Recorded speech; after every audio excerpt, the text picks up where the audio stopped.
Crucify it. Tell your flesh it has no authority over you. You think because you prayed a prayer or you came to an altar, you can just say, ask the Lord into your heart and then live any way that you want. No, family, the devil is a liar. You know what you really deserve? Wrath. You're not that nice. Can we please stop doing this? I mean, I don't know how much the internet needs to kind of understand, or at least Christians on the internet need to understand that this isn't the way to go about, you know, being a believer, in order to get us to kind of stop. Just please stop doing this, man. I'm so sick of seeing this shit on my timeline. I was scrolling through Twitter, and I see this like clip. I don't even know like what the context behind this is or whatever.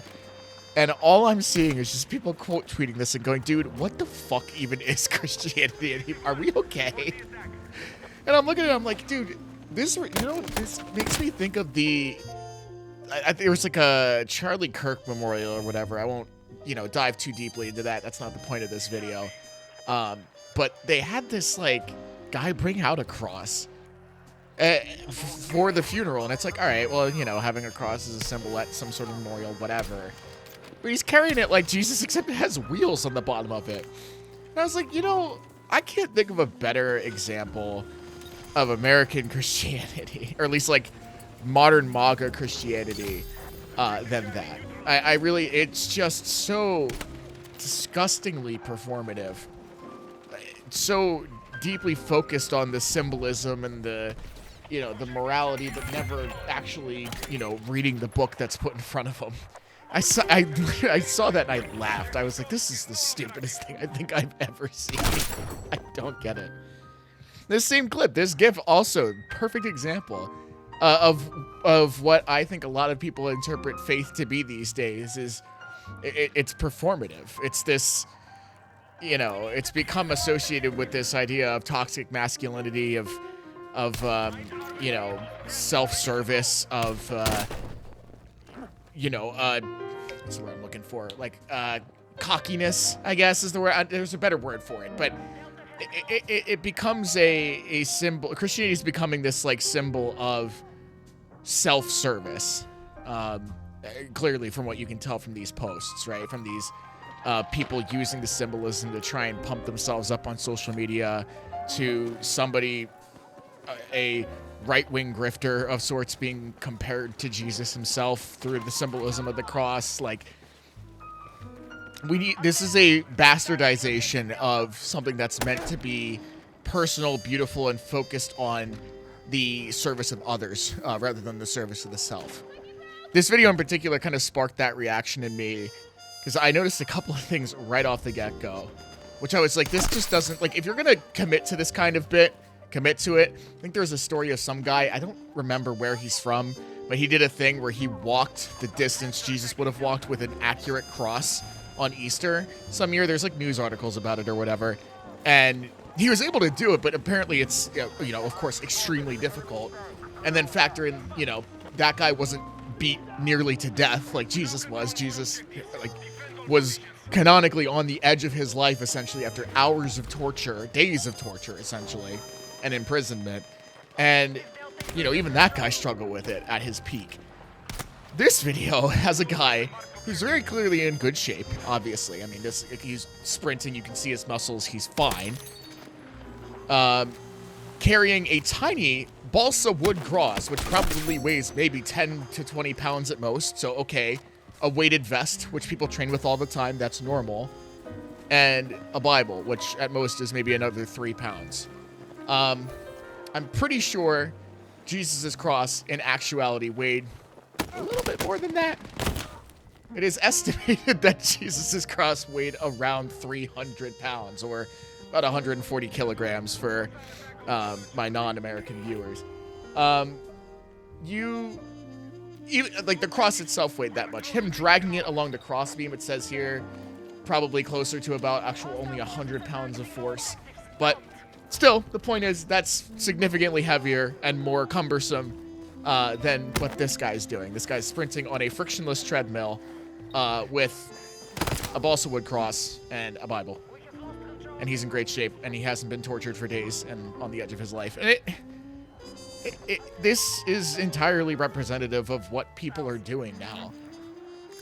Everything's for show. Everybody wants these clicks on social media. Everything's for appearances' sake. And faith is not supposed to be about appearances. I mean, obviously, you want to be a good person. I think there's a genuine desire in everybody, not just believers, to do good by others and to be recognized and remembered as a good person. I think all of us can agree, after we die, we want to be remembered as, somebody who loved others, who,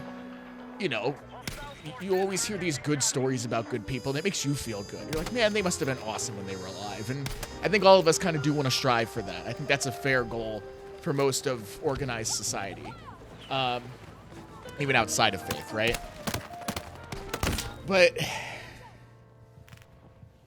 our goal as believers should be to be a good person, but not for society's sake. It's not for appearance's sake, right? We don't want to just look the part. We want to be the part. Even if that means we don't look the part. If being the part should take precedence over looking the part. And there's even instructions in Scripture about this. In fact, I have it pulled up right here. If you open Matthew chapter 6, again, we'll be reading an NIV here. It says, "Be careful not to practice your righteousness in front of others to be seen by them. If you do, you will have no reward from your Father in heaven. So when you give to the needy, do not announce it with trumpets as the hypocrites do in their synagogues and on the streets to be honored by others. Truly, I tell you, they have received their reward in full. When you give to the needy, do not let your left hand know what your right hand is doing, so that your giving may be in secret. And your Father, who sees what is done in secret, will reward you. And when you pray, do not be like the hypocrites, for they love to pray, standing in the synagogues and on the street corners to be seen by others. Truly, I tell you, they have received their reward in full. But when you pray, go into your room, close the door, and pray to your Father who is unseen. And your Father, who sees what is done in secret, will reward you. And when you pray, do not keep babbling like pagans, for they think that they will be heard because of their many words. Do not be like them, for your Father knows what you should need before you ask him." Essentially here, this is Jesus' direct instruction to not do it for the show. People who utilize Christian symbolism to try and further drive their own platform, like this guy, to use the image of Christ to try and drive your own product, to try and, generate, I guess, clicks. Maybe this was meant to generate outrage. Maybe it is rage bait. Maybe he knows exactly what he's doing. Maybe he just thought he was really badass. But either way, this is a guy standing on the street corner screaming his prayers. Not because he wants God to hear them or he has no other choice, but because he wants other people to see him doing it. And I amen, I say to you, you've received your reward in full. You got your clicks. You got your money from the couple of suckers who signed up for your course. Congratulations. At the end of the day, the Father has nothing for you. When you pray and when you worship, it's meant to be soft, gentle, respectful, quiet. It's not for other people, it's for you and God. Your faith should take on that same exact style, right? Obviously, you live for other people, you live to serve other people, but you don't do it to seek their attention, you do it to seek the attention and rewards from the Father. It's a different mindset, right? And these people don't have that mindset. It's all about looking the part, not acting the part. Even further down, and this follows similarly. Verse 19, it says, "Do not store up for yourself treasures on earth, where moths and vermin destroy and where thieves break in and steal, but store up for yourselves treasures in heaven where moths and vermin do not destroy and where thieves do not break in and steal. For where your treasure is, there your heart will be also. The eye is the lamp of the body. If your eyes are healthy, your whole body will be full of light. If your eyes are unhealthy, your whole body will be full of darkness. If then the light within you is darkness, how great is that darkness? No one can serve two masters. Either you will hate the one and love the other, or you will be devoted to the one and despise the other. You cannot serve both God and money." You can't be a grifter, you can't chase after the bag, and love God at the same time. Essentially, it's kind of how I see this, and it applies directly to both of these guys and everyone else who LARPs as a Christian on the internet to gain brownie points from people who with nothing but hate in their heart. If you want to serve God as a master, you need to learn to serve your brothers and sisters here on earth. You cannot serve wealth, because wealth will only take you away from God. Again, it will turn you into some performative shill. It is a steady, fast-flowing slope down into empty existence. And Jesus will not recognize you. You need to be very careful when you try and proclaim his gospel and proclaim his name, all in the effort to make money. It's also these verses that completely throw out the idea of mega churches for me and these mega pastors that, so many people have dunked on before. And I'm shocked that anybody still even gives them the time of day or the money. I mean, these guys are buying private jets while communities in the cities that their church is built around are starving. There's cities in America where people are unable to get the health care they need. There's literally people sick and dying of a fentanyl crisis on the streets. And these guys want to buy another private jet. Like, I'm sorry, I can't excuse that. That is not okay at all. These are the guys that are praying on the streets or screaming loud for all to hear. These are the guys that are fasting and, oh, look how hungry I am. Oh, I'm so, I'm so starved. And again, I'll say it now, and it says it here. They've received their reward. If what they wanted is a private jet and a shitload of other people's money, they got it. Congratulations. But at the end of the day, God's not going to give them what they need. So, at least from this. If they repent and ask, I'm sure he'll open an ear, but doing it this way is not going to be the way to do it. I also just want to clarify at the end of it where Jesus says, do not babble on. It's okay to ramble in prayer. Sometimes I kind of just talk to God as if it's a one-way dialogue. He likes to listen. The dude's, at least in my concept, all-powerful, so he's got all the time in the world to listen. But rather, it's more about, don't babble for the sake of babbling. Don't think that if you say more will happen. It is more what he's saying is when he says don't babble like the pagans.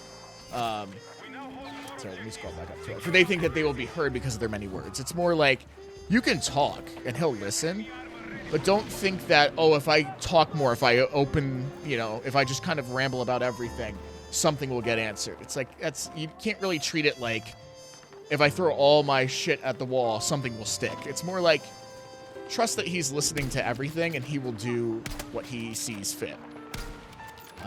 I think that's a fairer way to look at that. So obviously it's okay to have a conversation with God and call that prayer. Like it's not like I heavily disagree with Catholics on this, where they think prayer is some sort of strict ritual. You have to follow these words, say these things. There's really only a loose structure for prayer, which is obviously give thanks, praise, and then make your requests. That's kind of what I follow, but any of those can be any length, right? There's no preset requirement for words or whatever. Just the only requirements are, remember to give thanks, remember to praise, and remember to make your requests. And do it in private. Maybe with a small group of believers, or if somebody asks you to pray for them, by all means. But otherwise, most of the time, I pray in the privacy of my home or in the car on my way to work. I think I've prayed outside once, and even then, I was off to the side in a nature preserve, like nobody could see me. And I just kind of sat and meditated for a while. Sometimes I'll pray on the beach when I go on my beach walks, whenever it's summertime. I'm down at the Jersey Shore. But again, those are all just me, myself, and I. I'm not speaking out loud and screaming. I'm thinking it in my head or muttering softly as I'm off by myself. I think a lot of us can benefit from understanding that it's okay to talk about what you believe in, and it's okay to answer people's questions. But it's not okay to use faith or faith symbolism as a methodology to further your own agenda. You can't chase the bag with the cross, because a real cross would weigh you down. You're not chasing anything if you're carrying your cross, all right? I mean, 300 pounds. Come on. Nobody's chasing anything with 300 pounds on. And so if you're chasing, you're not carrying anything with you. You're ignoring the cross. You're tossing Jesus aside. So if you're going to carry your cross, you need to take it slow. Be humble. And, do your stuff in private. When you need to worship, when you need to pray, if you need to fast, keep that between you and him.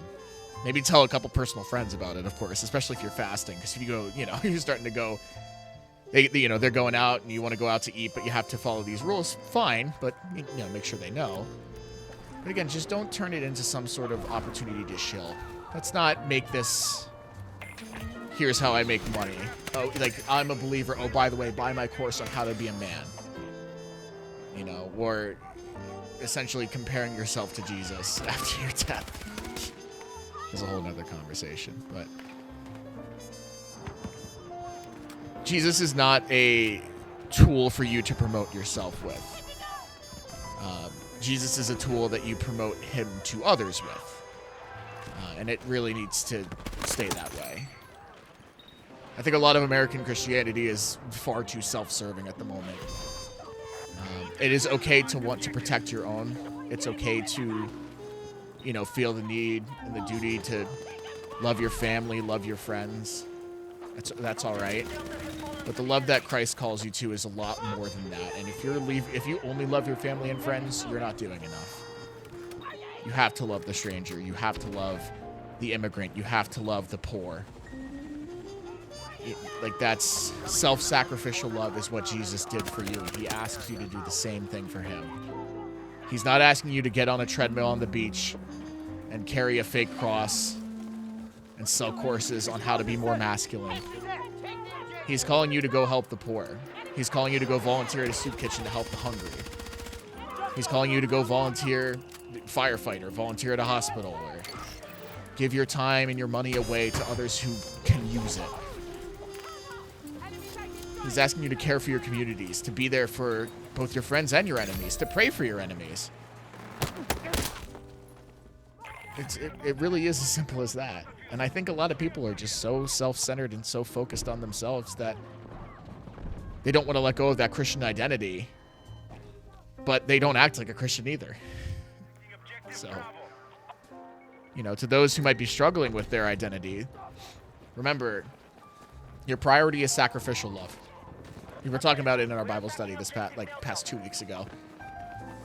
Top priority is self-sacrificial love. That is the love that you are meant to display, because that's the love that was displayed to you.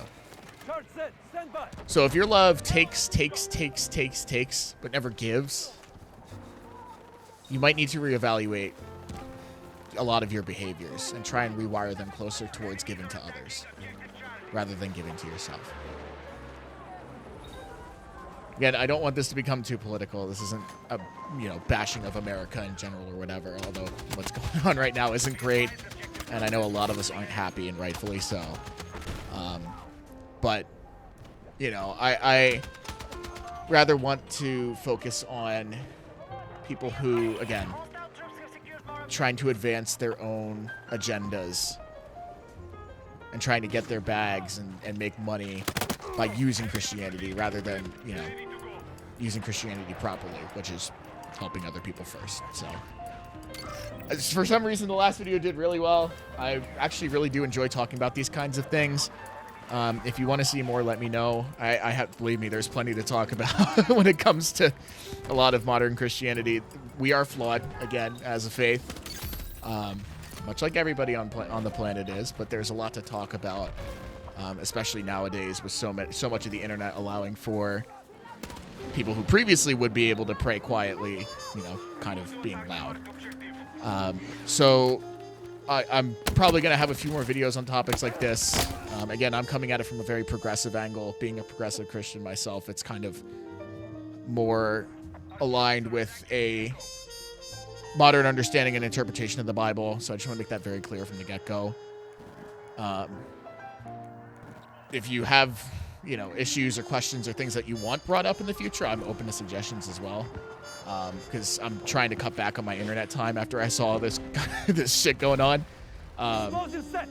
So, you know, if there's something in specific that you want to see me cover while I take a break, or, you know, if there's anything else that I might have missed out on, I'm more than open to suggestions. So, again, like I said, more fun videos coming soon. I'm going to be on a little bit of a vacation for the next week or two. I'm traveling, so won't really be at my desk for any editing or uploads, but hoping to get back in the saddle once I am home, and we'll be able to get some new content out there for you guys. Again, thanks for all the love on the last video. I really do enjoy making these. I like kind of just talking about God. He's a really cool guy. So, and I know, you know, my perspective is one of millions, but I appreciate that you took the time out of those millions to pick mine. So again, thank you so much for your time. God bless you all. Also, one other thing, because somebody did this in the comment of a previous video and it made me really happy. Any prayer requests, I'm always more than happy to take. Just, you could, if you want to comment it, or just, you know, you can be as vague or as specific as you want. Me and my other friends who are Christian who are on this channel, I'm more than happy to pray for you always. So if there's anything you want, feel free to ask. Obviously, it's some stranger on the internet you don't know, but hey, prayers are prayers, right? So if there's anything that you need prayer for or consolation with, feel free to let me know, and I'd be more than happy to go to God with it for you. So yeah, thank you guys again so much. Love you all. Stay safe, stay warm, especially my snowed in brothers and sisters, and I will see you all in the next one. Peace.